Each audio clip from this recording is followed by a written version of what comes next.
સૌને મારા પ્રણામ. હું છું મીના ટીચર. આપણી આ ચેનલમાં આપ સૌનું હાર્દિક સ્વાગત છે. આજનો મારો વિષય છે પરીક્ષા. ધોરણ 10 અને ધોરણ 12ની બોર્ડની પરીક્ષાના હવે ગણતરીના દિવસો જ બાકી છે. આજે મારે મારા વહાલા વિદ્યાર્થીઓને કંઈક કહેવું છે. પરીક્ષાથી ડરો નહીં અને અપનાવો સ્માર્ટ સ્ટડી ટિપ્સ. તમે સૌ પરીક્ષાની તૈયારીમાં લાગી ગયા હશો, ત્યારે આ વાત ખાસ યાદ રાખજો કે બોર્ડની પરીક્ષા એ માત્ર શૈક્ષણિક જ્ઞાનની જ નહીં, પરંતુ તમારી હિંમત અને ધીરજની પરીક્ષા છે. આ સમયે થોડી ટિપ્સ વડે તૈયારીઓ કરશો તો ચોક્કસ સારો દેખાવ કરશો. થોડી ટિપ્સ જોઈએ આપણે. નંબર 1, નાના નાના પાર્ટમાં વાંચો.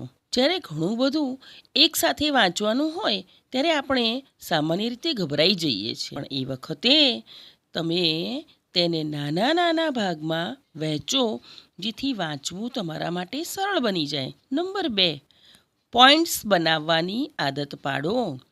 જેમ જેમ વાંચતા જાઓ તેમ તેમ અગત્યના મુદ્દા નોટમાં લખતા જાઓ, જેથી રિવિઝન સમયે આ મુદ્દા જ જોવા પડે. નંબર 3, સારી ઊંઘ ખૂબ જરૂરી.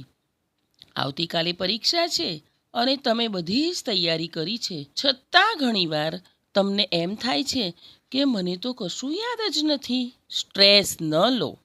તમારા મગજને પણ આટલી બધી માહિતી યાદ રાખવા માટે રિફ્રેશ થવાની જરૂર પડે છે. પૂરતી ઊંઘ લો, જેથી મગજને થોડો આરામ મળે. તમને સરપ્રાઈઝ મળશે જ્યારે સવારે તમે ફરી વાંચવા બેસશો ત્યારે અગાઉ વાંચેલું બધું જ તમને યાદ હશે. Number 4, last minute revision. અઘરું પહેલાં જ્યારે તમે ફ્રેશ મૂડમાં હોવ ત્યારે જ વાંચી લો. પછી જે આવડતું હોય અને સહેલું હોય તેના પર થોડી નજર નાખી લો. લાસ્ટ મિનિટ પર મિત્રો સાથે જવાબોની ચર્ચા કરી લો, જેથી પેપર લખતી વખતે જલ્દીથી યાદ આવે. નંબર 5, રિવ્યૂ કરો. કોઈ એક ટોપિક તૈયાર કરીને પછી 2 મિનિટનો બ્રેક લઈ મનોમન તેને પોઈન્ટ ટુ પોઈન્ટ વિચારો. આ રીતે રિવ્યૂ કરવાથી વાંચેલું લાંબા સમય સુધી યાદ રહે છે. છેલ્લે શિક્ષક તરીકે તમને સલાહ કે જ્યારે પેપર આપીને આવો ત્યારે તેને કદાપી સોલ્વ ન કરતા, કેમ કે જો એમાં તમને ખબર પડશે કે તમે કોઈ જવાબ ખોટો લખ્યો છે તો તેની અસર તમારા બીજા પેપર પર પણ પડશે.